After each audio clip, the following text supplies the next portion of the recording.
하나님 말씀 봅니다. 요한계시록 14장 1절 2절 말씀입니다. 신약성경 413페이지에 있습니다. 요한계시록 14장 1절과 2절 말씀 찾으실 줄 알고 제가 봉독해 드립니다. 또 내가 보니 보라 어린 양이 시온산에 섰고 그와 함께 14만 4천이 서 있는데 그들의 이마에는 어린 양의 이름과 그 아버지의 이름을 쓴 것이 있더라. 내가 하늘에서 나는 소리를 들으니 많은 물소리와도 같고 큰 우레소리와도 같은데 내가 들은 소리는 검은 고 타는 자들이 그 검은 고를 타는 것 같더라. 아멘. 아멘.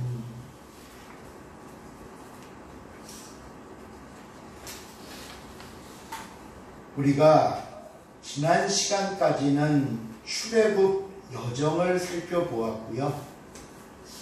오늘부터 3시간 동안에는 요한계시록 14장의 말씀을 살펴보려고 합니다. 요한계시록 가운데 특별히 이 14장을 택한 이유는 이 14장의 주제가 하나님의 반격, 역전의 승리라는 주제를 가지고 있기 때문입니다. 그래서 우리는 이 주제를 따라서 삶의 어려움과 고통 속에서 어떻게 우리가 회복될 수 있고 또 더 나아가 우리의 삶을 어떻게 역전하고 반격의 승리를 맛볼 수 있을까? 그 대답을 이 14장 안에서 찾아보려는 겁니다. 우리가 반격과 역전의 이야기를 하려면 먼저 그 앞에 나오는 어떤 어려움이 무엇이었는가를 먼저 살펴봐야 될 줄로 압니다. 오늘 본문 앞에 있는 요한계시록 13장 말씀을 보면요, 용 또는 짐승으로 비유되는 적 그리스도에 대한 이 비유로 말씀이 나옵니다. 마지막 때 적 그리스도의 권세가 얼마나 대단한가 하면요, 요한계시록 13장 15절입니다. 시작. 그에게 권세를 받아 그 짐승의 우상에게 승리를 주어 그 짐승의 우상으로 나가게 하고 또 짐승의 우상에게 경배하지 아니하는 자는 몇이든지 다 죽게 하더라. 적 그리스도에게 경배하지 않는 자들, 정확하게 말씀을 드리면 아마 예수 그리스도를 믿는 신실한 성도들일 겁니다. 이런 사람들은 모두 다 죽이게 하라. 이 말씀은요, 적 그리스도가 갖고 있는 종교적인 부분과 정치적인 부분의 막강한 힘을 말씀하는 겁니다. 종교적인 부분이라는 것은 누구든지 자신을 경배하고 예배케 한다고 말합니다. 적 그리스도를 예배케 한다. 그리고 정치적인 부분은 이 명령을 거역하는 자는 그 수가 몇이 되었든 다 죽인다는 거예요. 그리고 나서 다음 16절 17절입니다. 시작. 그가 모든 자, 곧 작은 자나 큰 자나 종들에게 그 손에나 이마에 표를 받게 하고 누구든지 이 표를 가진 자 외에는 매매를 못하게 하니 이 표는 곧 짐승의 이름이나 그 이름의 수라. 이번에는 막강한 경제권을 가지고 힘을 행사합니다. 성도들에게 자신을 섬기게 하고 그 대가로 표를 받게 합니다. 그런데 우리가 믿음을 이유로 우상 숭배를 거부하고 그러니 당연히 표를 받지 못하겠지요. 그럼 어떻게 한다고요? 매매를 못하게 한다. 이 말씀은 물건을 사고 팔 수 없다는 말입니다. 결국 이 말을 쉽게 바꾸어 말하면 더 이상 이 세상에서 살기 힘들어진다라는 의미입니다. 이게 마지막 때 우리 앞에 나타날 적그리스도의 모습입니다. 그러면 과연 이 적그리스도는 누구일까 궁금하죠? 그렇죠? 누구일까? 시대에 따라서 적 그리스도를 가리키는 말들이 참 많이 있었습니다. 한때는 EU, 유럽 연합을 가리켜 적 그리스도일 것이다 라고 말하기도 했고요. 세계 공동체가 되니까 슈퍼컴퓨터가 사람의 모든 정보를 가지고 이렇게 마음대로 할 것이다. 그래서 컴퓨터가 적 그리스도다 말하기도 했습니다. 그런데요, 그 뒤에 이어서 나오는 요한계시록 13장 18절을 보시면요, 적 그리스도에 대해서 이렇게 말씀합니다. 시작. 지혜가 여기 있으니 총명한 자는 그 짐승의 수를 세우라. 그것은 사람의 수니 그의 수는 666입니다. 여기 그 유명한 666이 나옵니다. 자, 이 말씀을 이제 차근차근 한번 보세요. 지혜가 여기 있다라는 말씀은 그가 나타나 적그리스도가 자기가 그리스도인 것처럼 행하지만 우리가 지혜가 있다면 충분히 그가 적그리스도임을 분별할 수 있다라는 말씀입니다. 그러면 그가 누군가? 거기 보면 이렇게 나옵니다. 그것은 사람의 수니, 사람의 숫자니 그 수는 바로 666이다 라고 나옵니다. 이 사람의 수라는 게 무슨 이야기인가 하면요, 제가 왜 지난번 우리 설립 예배 때 숫자에 대한 의미를 잠깐 말씀드렸잖아요.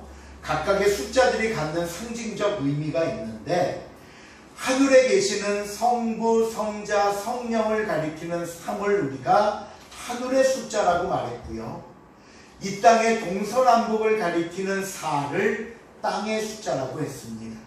그래서 3과 4가 더해져 나온 7은 질적인 완전을 의미하는 수다라고 말씀드렸는데, 이 7이라는 숫자에 하나가 부족한 수, 6을 사람의 수라고 말합니다. 어떤 하나님에 미치지는 못하지만 하나님의 완벽한 창조물로서 7에 하나 부족한 6을 사람의 수라고 말합니다. 그래서 그 다음에 나오는 이는 사람의 수니, 우리 성경에는 666이라는 것으로 해석을 했지만 실질적 표현은 666이 아니라 666, 6을 3번 쓰면서 강조해 놓은 겁니다. 뭐라고요? 그는 그리스도가 아니라 사람일 뿐이다. 사람일 뿐이다. 그 요한계시록 13장에 보면요, 적그리스도가 예수님처럼 그리스도처럼 마지막 때 행하는 모습들이 나옵니다. 11절에 보면요, 그는 어린 양과 같은 두 뿔을 가졌고, 어린 양 하면 우리 무조건 예수님이잖아요. 그렇죠? 그 다음에 또한 11절 뒤에 보면 그는 용처럼 말한다고 그랬어요. 용처럼 말한다는 건 아주 언변이 뛰어나서 그의 말을 들으면 사람들이 다 속된 표현으로 홀딱 넘어간다는 거예요. 그리스도로 믿게 만든다는 거예요. 그리고 더군다나 요한계시록 13장 13절에 보면 사람들 앞에서 큰 이적을 행해요. 그러니 누가 봐도 이건 예수님이다, 그리스도다 라고 믿게 만들지만, 우리가 조금의 지혜를 가지고 자세히 보면 그는 무엇에 불과하다? 사람에 불과할 뿐이다 라고 말하는 거예요. 그래서 마지막 때 나타날 적그리스도는 뭐 EU 연합이니 무슨 컴퓨터니가 아니라 적그리스도는 사람입니다. 그것도 정치, 경제, 종교를 한 손에 쥐고 막강한 힘을 발휘할 수 있는 사람, 그가 적그리스도일 것이라고 성경은 말씀하고 있습니다. 이 시간 사랑하는 성도 여러분, 오늘의 요한계시록 13장이 우리에게 가르쳐주는 분명한 한 가지 사실이 있습니다. 그게 뭐냐면요, 세상은 점점 말세가 될수록, 마지막이 될수록 예수 그리스도에게서 멀어지는 세상이 될 수밖에 없다는 겁니다. 예수님을 믿는 성도들이 살기 힘든 세상이 될 것이라고 성경은 분명히 우리에게 말씀합니다. 이렇게 계시록 13장에서 참담하고 암담한 상황을 말씀하고 나서, 그렇다면 성도는 이런 세상에서 어떻게 해야 할까? 그 대답이 바로 오늘 본문을 담고 있는 계시록 14장 말씀입니다. 이 14장 안에는 모두 세 종류의 말씀이 나옵니다. 첫 번째는 오늘 우리가 함께 살펴볼 본문인데요, 시온산에서 드리는 예배를 말씀하고 있고요. 두 번째 부분은 다음 시간에 살펴볼 6절에서 13절까지 말씀으로서 두 천사가 전하는 하나님의 말씀을 이야기합니다. 그리고 마지막 세 번째 부분은 14절에서 20절까지 말씀으로 추수라는 말로 표현된 거룩한 삶을 의미합니다. 예배, 말씀, 거룩한 삶, 이 세 가지를 기억하십시오. 여러분, 오늘 저와 여러분의 삶 속에서도 마찬가지입니다. 때로는 많은 시간을 환난 속에 보낼 수도 있습니다. 여전히 힘들고 어려운 고비를 넘기며 하루하루 생사를 넘나드는 힘겨운 싸움을 싸우고 있을 수도 있습니다. 그렇다면 여러분, 우리는 무엇을 통해 이 환난과 역경을 이기려고 하십니까? 점점 우리를 힘들게 조여오는 현실 속에서 우리는 과연 무엇으로 믿음을 지킬 수 있을까요? 예배입니다. 하나님의 말씀입니다. 그리고 거룩한 삶입니다. 바로 이 세 가지의 중요한 부분들을 이제 하나하나씩 살펴보려고 하는 겁니다. 자, 오늘은 첫 번째 부분인 예배에 관한 말씀입니다. 이제 14장으로 넘어와서 1절입니다. 1절 말씀 시작. 또 내가 보니 그와 어린 양이 시온산에 섰고 그와 함께 14만 4천이 서 있는데 그들의 이마에는 어린 양의 이름과 그 아버지의 이름을 쓴 것이 있더라. 시온산에 등장하시는 어린 양이신 예수님을 말씀합니다. 그리고 그 예수님 앞에는 14만 4천 명이 서 있는데, 이 14만 4천 명이란 예수를 믿고 따르는 저와 여러분을 포함한 모든 성도들을 비유로 설명하고 있는 겁니다. 왜 이 14만 4천 명이 모든 성도들을 의미하는가 하면요, 요한계시록이 어려운 이유가 비유들이 많아요. 또 상징을 어떻게 해석하느냐에 따라서 자칫 사이비가 되고요, 이단도 될 수 있습니다. 이 숫자의 의미를 다시 한번 보면요, 아까 3은 하늘의 수고, 땅은 사의 수라, 더해서 질적인 완전인 7이 나왔고, 곱하면 우리 지난번 얘기했던 완전한 충만한 의미의 12가 나온다고 말씀드렸죠. 12. 예. 그 12, 하늘과 땅의 모든 걸 포함하는 수적인 완전을 의미하는 12가 또 12와 곱하면 12 곱하기 12는 144. 이걸 계산기 없이 돼요? 와, 역시 144가 됩니다. 그리고 보세요. 12 숫자만으로도 충분한데 거기에 또 완전한 12를 곱했으니 이거는 정말 하나도 빠짐없이 완벽하게 다 포함하고 있다는 의미입니다. 거기다가 끝이 없고 무한한 영원한 것을 상징하는 천이라는 숫자, 그래서 우리가 천년이라고 말하고, 천이라는 숫자가 다시 곱해집니다. 그러면 144 곱하기 1000은 14만 4천이 되는 겁니다.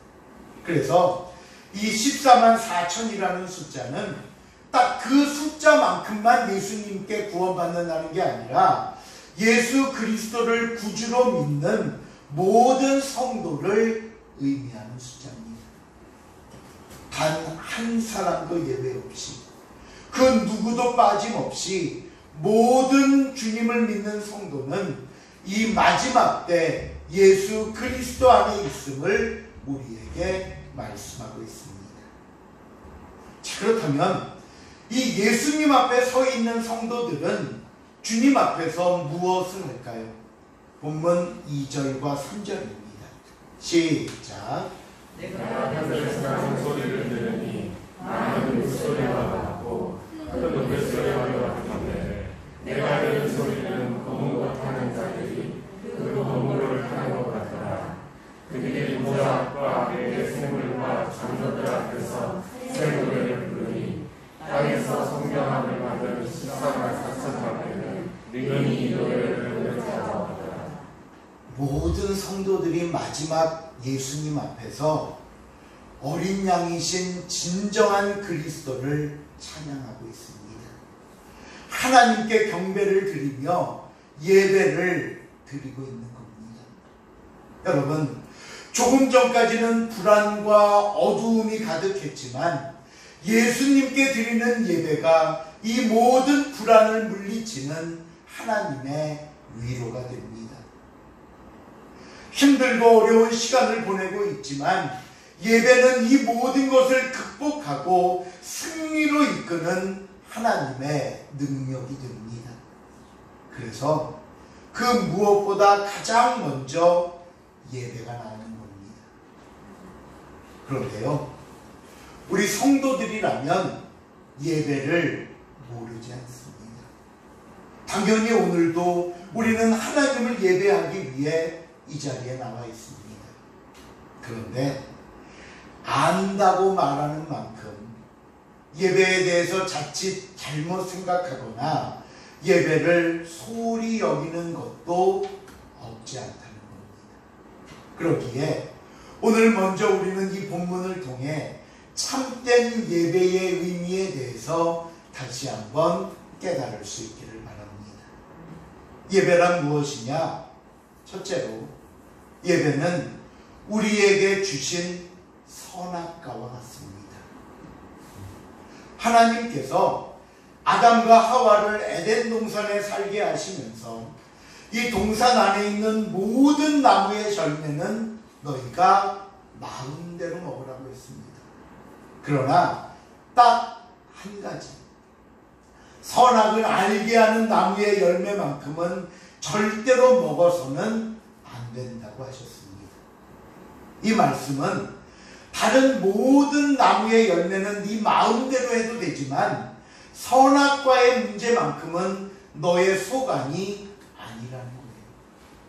선악과에 대해서는 하나님의 말씀에 전적으로 순종해야 한다고 아주 엄한 명령을 내리신 겁니다.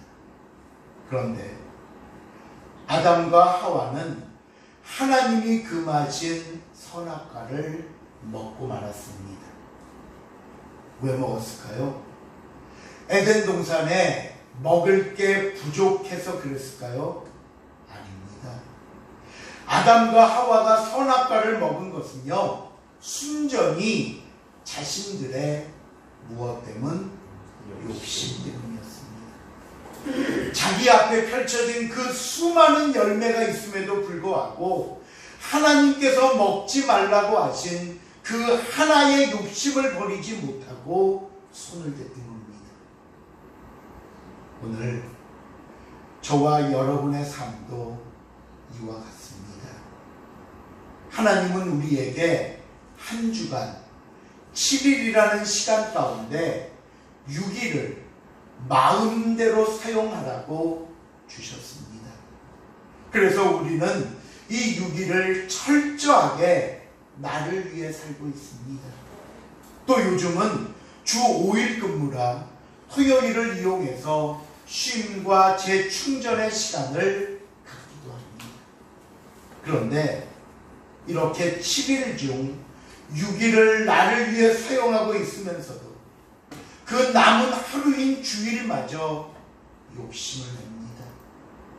이날 하루라도 더 돈을 벌면 수익이 날 텐데, 이날 하루라도 좀 더 쉬면 좋겠는데, 그 하루를 더 갖고 싶은 욕심에 우리는 주일을 범하고 예배에 빠지고 만다는 겁니다. 그러면 그 욕심이 낳은 결과가 뭘까요? 당장에는 주일날 나를 위해 사용한 일들이 유익으로 오는 것 같습니다. 하지만 하나님이 금하신 선악과를 먹은 아담과 하와를 생각해 보십시오. 그들은 결국 에덴 동산에서 쫓겨나고 말았고요. 자신들의 힘으로 땅을 경작하며 살려고 발버둥 쳤지만 성경은 우리에게 오히려 그 땅은 가시와 엉겅퀴를 내며 그들의 삶을 저주했다고 성경은 말씀합니다. 아담과 하와는 욕심으로 인해 자신들이 누렸던 풍성한 은혜와 복을 잃어버리게 된 겁니다. 이 시간 사랑하는 성도 여러분, 우리가 주의를 지키고 하나님 앞에 나와 예배드리는 것은 우리가 선택할 수 있는 문제가 아닙니다. 이것은 하나님의 절대적인 명령입니다. 저와 여러분이 하나님의 자녀라면 반드시 순종하고 지켜야 할 우리 앞에 놓인 21세기 선악과라는 사실을 여러분 잊지 마시길 바랍니다. 두 번째로 우리는 예배를 통해 쉼과 재충전의 기회를 얻게 됩니다. 교회를 표현하는 많은 비유들이 있습니다. 그 중에 교회를 항공모함 아시죠? 변투기들 가득 싣고 있는 배, 항공모함에 비유해서 말하기도 합니다. 바다 위에 커다란 항공모함이 떠 있고 그 안엔 수많은 전투기들이 있습니다. 비행기들은 출격에 앞서 이 항공모함에서 급유하고 정비받고 하늘로 오릅니다. 또 모든 임무를 마치면 다시 항공모함으로 귀환해서 충전하고 점검해야 다음에 또 하늘을 날 수가 있습니다. 성도들은 교회라는 항공모함 안에 있는 전투기들과 같습니다. 세상이라는 하늘로 날아올라 한 주간 치열한 영적인 싸움을 합니다. 사람과 부딪히며 살아가는 모습들, 우리 앞에 놓인 수많은 문제는 한순간도 방심할 수 없는 치열한 전쟁터와 같습니다. 그리고 오늘 주일이 되면 우리는 우리의 영적인 가정이며 성도들의 어머니가 되시는 교회로 돌아와 쉼과 충전의 시간을 갖습니다. 한 주간 세상에서 싸우면서 다치고 찢기고 상처난 곳에 치료를 받습니다. 우리에게 베푸시는 은혜와 축복을 통해 재급유를 받으면서 다시 월요일부터 한 주간을 날아오르기 위한 준비를 하는 것이 바로 주일이고 교회이며 예배인 것입니다.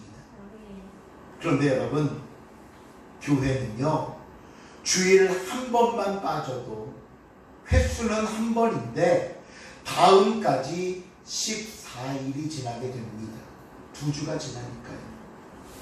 교회 3번, 4번에 불과하지만 이것은 한 달 내내 충전도 없이 점검도 받지 않고 방치된 상태로 힘든 세상을 버티고 살아가는 모습이 되는 겁니다.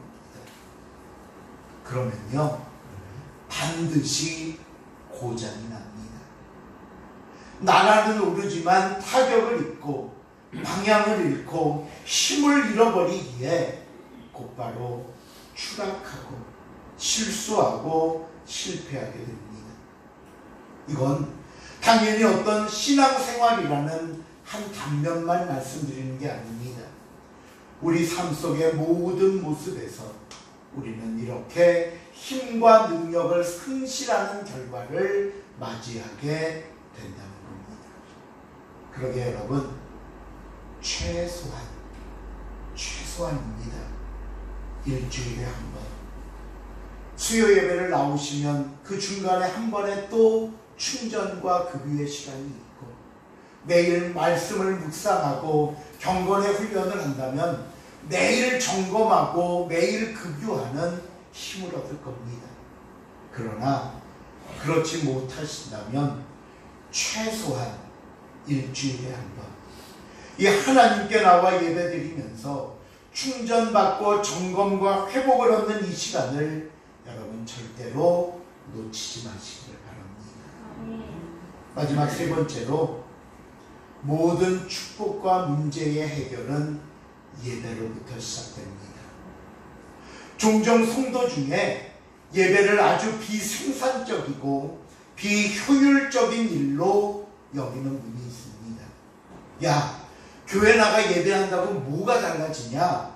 그럴 시간 있으면 차라리 문제 해결을 위해 머리를 짜내든지 한 사람이라도 더 만나고 한 시간이라도 더 열심히 움직여야 해결되지, 거기 나가 앉아있다고 예배가 있다고 뭐가 달라지니? 라고 말합니다.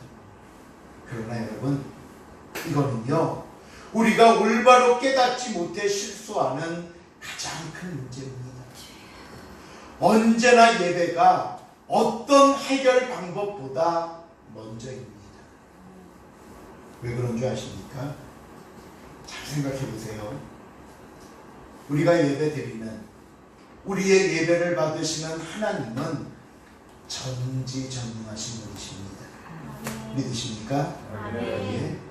그렇다면 하나님께서 지금 내가 겪고 있는 이 문제를 몰라서, 하나님이 모르고 있어서 우리에게 이런 일이 일어나고 있을까요? 아니죠. 또 그럼 하나님이 지금 내 이 문제는 해결해 주실 능력이 안 돼서 우리는 혼자 이렇게 버려진 아기들처럼 당하고만 있는 걸까요? 아닙니다. 하나님은 이 상황에서, 우리 앞에 닥쳐진 이 모든 일들 속에서 저와 여러분이 어떻게 하고 있는지 지켜보고 계십니다. 더 쉽게 말씀드릴까요? 이 어려움 속에서 우리가 하나님을 찾는지 아니면 사람과 세상을 바라보는지 지켜보고 계십니다. 그러기에 예배는 믿음입니다. 내가 하나님께 맡기고 내가 하나님께 예배를 드리면서 나의 모든 문제뿐 아니라 내 모든 삶을 하나님과 함께 해결하겠다는 믿음의 고백이 예배입니다. 예배는 순종입니다. 제가 종종 이런 말씀 드리죠. 우리가 세상에서 또는 사람에게서 더 이상 방법이 없다는 것은 이제 없어, 다 끝났어, 그러니 절망하고 포기하라는 것이 아니라 이젠 누구만 바라보라고? 하나님만 바라보라고. 네가 그토록 애지중지하고 바라봤던 세상이 아니라 이젠 누구뿐이라고? 하나님뿐이라고. 그러니 우리는 예배에 나와 하나님 앞에 우리의 순종을 고백합니다. 하나님의 말씀을 따르겠습니다. 하나님의 인도하심을 따르겠습니다. 바로 예배를 통해 하나님의 방법에 순종하는 겁니다. 요한복음 4장 23절을 한번 볼까요? 시작. 아버지께 참되게 예배하는 자들은 영과 진리로 예배할 때가 오나니 곧 이때라. 아버지께서는 자기에게 이렇게 예배하는 자들을 찾으십니다. 참된 예배를 드리는 자를 찾으신대요. 관심 있게 보신다는 말씀입니다. 그 예배와 그 예배 드리는 사람을 소중하게 여기시겠다고 말씀합니다. 시편 118편 26절입니다. 시작. 여호와의 이름으로 오는 자가 복이 있으며 우리가 여호와의 집에서 너희를 축복하였다. 하나님께 예배드리기 위해 이 자리에 모이는 성도들, 하나님의 집인 교회에서 예배당을 찾고 예배드리는 성도들을 무엇하여도다? 축복하였다. 그러게 예배를 드리는 사람이 문제 해결을 받습니다. 예배를 드리는 사람이 하나님의 은혜를 받습니다. 예배를 소중하게 여기는 사람이 하나님의 축복과 인도하심을 받게 되는 겁니다. 말씀을 했습니다. 예배는 성도로서 우리가 하나님께 영광을 드리는 시간입니다. 예배는 재충전과 위로와 능력과 새 힘을 받는 축복의 시간입니다. 예배는 우리의 문제가 해결되고 하나님의 응답을 받는 시간입니다. 그러기에 예배 없는 성도는 없습니다. 예배 없는 축복도 없습니다. 이 사실을 우리가 다시 한번 기억하면서 시온산에 서신 예수 그리스도를 바라보면서 오직 그 예수님만 예배함으로 하나님의 은혜와 축복 속에 살아갈 수 있게 되기를 다시 한번 주님의 이름으로 축원을 드립니다. 아멘. 기도하시겠습니다. 하나님, 오늘도 이 날을 기억하며 하나님 앞에 나와 무릎 꿇습니다. 우리의 예배를 받아주시고 하나님께만 드리는 온전한 경배와 영광이 되게 하시며 주의 뜻을 따라 내리시는 은혜와 복을 받기에 부족하거나 부끄럽지 않도록 축복하여 주시옵소서. 감사드리오며 예수님의 이름으로 기도하옵나이다.